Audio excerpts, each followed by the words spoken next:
What's up, future docs? Welcome back to my channel. I'm Cody. I'm a third-year medical student, and this is one of my bestest friends from medical school, Div. Hi, everyone. Hey. So today we'll be covering that highly anticipated topic of what do we think about the USMLE changing the Step 1 score to pass or fail. So I hope you guys stick around.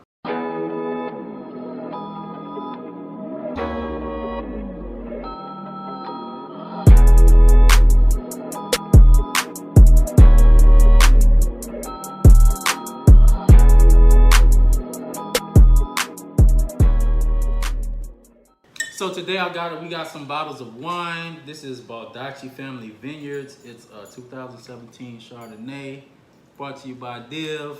So we're gonna get that popping, get that open. So Div, what's your favorite part about medical school?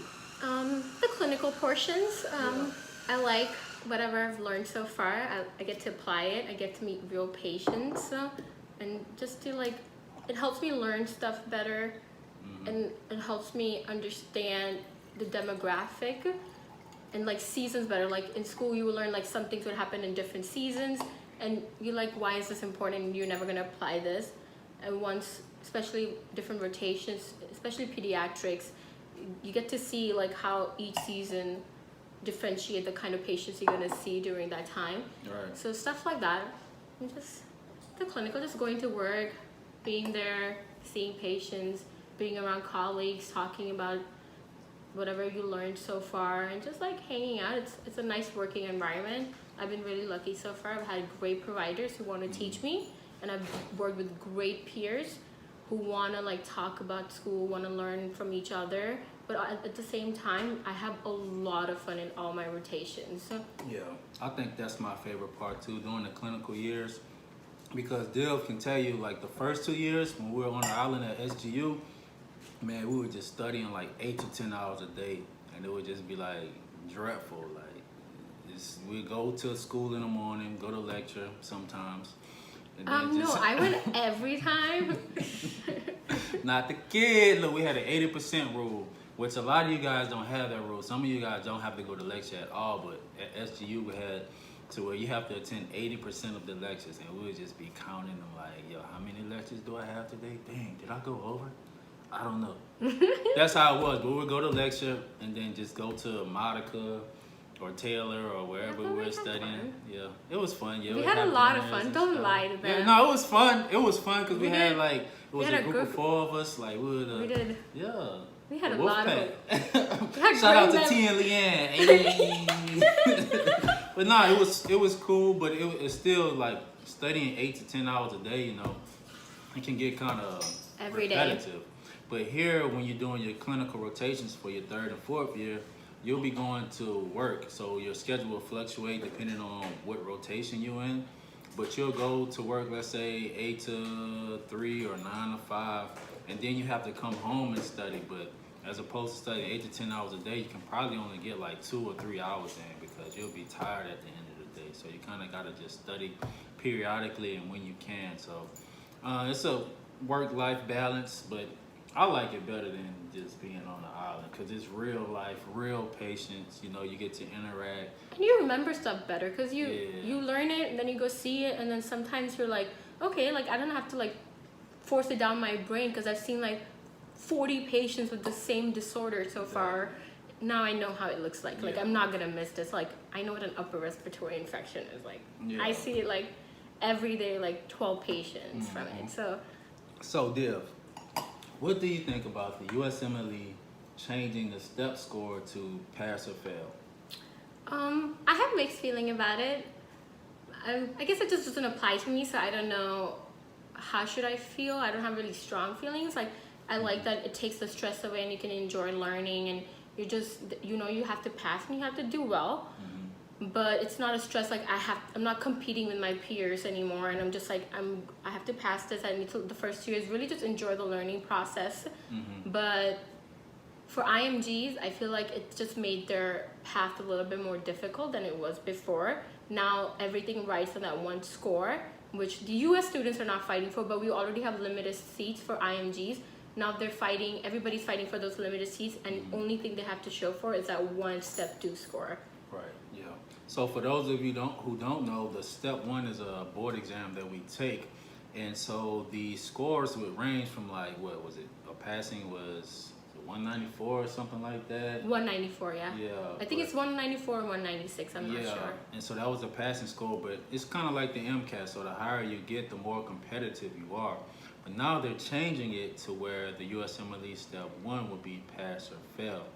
So a lot of people have mixed feelings about it. As us for IMGs, you know, which is an international medical graduate, that's kind of what we kind of pride ourselves on, is trying to get a high step 1 score. And that's where, you know, medical school was at when it was kind of applied to going into residencies. You know, that step 1 score, you want to score higher on that so you can get a competitive residency. But for me, the thing about it is, I feel like the material that we learn for step 1 is kind of like the MCAT stuff. Like, yeah, it's not applicable to what you do in your clinical years. Like, just like OBGYN. Yeah. OBGYN, like, I went in and I was like, this is a whole new ball game. You're learning everything there at that time. And even pediatrics, like, it's very different. Like, clinical is so different, and the things you learn, because what you're doing, yes, you're recognizing a disease, but your whole thing is management. You're managing a disease. You're making sure the patient is well, alive, and has a good quality of life. And that's what you learn. That's what you're gonna do most of the time. Instead of just like learning about this has this symptoms. You're not. Yeah, you need that to understand what the patient has, but you need to know more of the management. So that's really important. That's what you learn in 3rd and 4th year, and that's why I tell everybody who's gone before me and like people I work with, like, try to see as many patients you want. Don't be like standing on the side and be like, you know, like the other kids can go see it. It's okay. I don't want to do this rotation. But you don't know. You will see every kind of patient in every rotation. So even if you're like a pediatrics, like I know pediatrics who see patients till they're 26 years old. So you're going to see a whole range of diseases. So if you don't apply yourself during 3rd and 4th year, then I feel like you're going to miss out. Yeah. So 3rd and 4th year is all about, like Div said, you know, you want to be able to come up with a good assessment, a good diagnosis, how you would obtain that diagnosis as far as best next step, like what orders would you put in or what imaging you would put in, and then how to manage it, right? So with step 1, it's more based on like, you know, biochem and, you know, genetics. Yeah, genetics. Like at this point, at this stage in medical school, like what enzyme? Like I don't know. Like you don't care about what enzyme. You don't even care about what like microbiology. They teach you like this bug causes this. But when you go in a hospital, you're not like the first time you see a patient, you're not gonna be like, I'm gonna wait till like I get back a culture and like then I'll treat you. Yeah. No, you're just gonna give them the most broad antibiotic and then hope then like you can change the antibiotic when you get the culture back. You don't have to, but it's not that important. Yeah. So I guess what we're saying this is because, you know, I think it could be a good thing because step 2 isn't pass or fail. You have to get a good competitive score on step 2.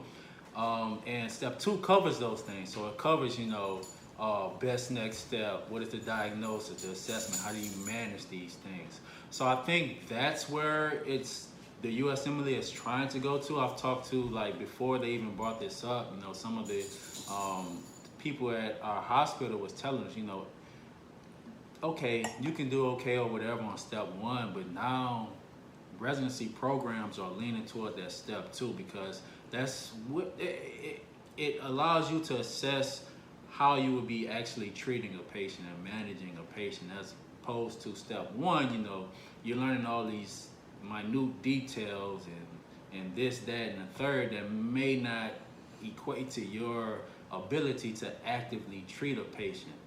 Because like when you go into residency, you're thrown in there. You're treating. You are making those decisions to treat a patient. Yeah. You are responsible for it. So it's really important that you know what you have to do. Yeah, of course not. In residency, it's not like everybody knows everything. You're still learning. That's why you go into a residency. So you learn those process and you gain more confidence to treat a patient on your own. But at the end of the day, you will like go in. You will be assigned like 4 or 5 patients a day, and then you sometimes way more than that, just depending on where you are. And you just have to like do it. For you to able to do it, you should know like how you would treat this patient. Exactly. You just can't throw every medication at a patient. That's just, it's not good for their health, and it's not good for the world itself because of all the resistance we have in antibiotics now. So yeah, that's our opinion on the the change in the step 1 score. Obviously, we're just going to have to wait until 2022 to see what the implications are, especially for IMGs out there. But I would still remain optimistic. Take this as a good thing. You're setting yourself apart clinically, as opposed to some of those kind of standardized answers like the MCAT was. Just because you don't get a good score on the MCAT doesn't mean you're gonna be a good doctor. And that's kind of how the step 1 was. But step 2, you really focus is on the clinical aspect. So what do you guys think? I want you to leave it in the comments. Let us know what you guys think about the USMLE changing the step 1 score to pass or fail. And yeah, so Div, before you go, I want to give you this UCAN-MD shirt. I appreciate you joining the vlog. Oh, thank you. Yeah. So if you guys want any merchandise, be sure to go to ucanmd.com, get you some shirts, whatever you want. Also, don't forget to follow me on Instagram at UCANMD. Div, you want to shout your Instagram up? Oh yeah, I don't know, it's just to be actually, I don't know my Instagram. I'll put it down in the link. Yeah, he will put it down because I don't know. That's it, guys. I hope you guys enjoyed this vlog. Hey, show them the shirt, Div. Hey. And it's really nice material, guys. Ooh, it's breathable. UCAN-MD, yeah. You can wear this anywhere. Exactly. To the gym, to the church. Oh, Yeah. I like it. So that's it for this week, guys. I'll see you guys next time. Bye-bye.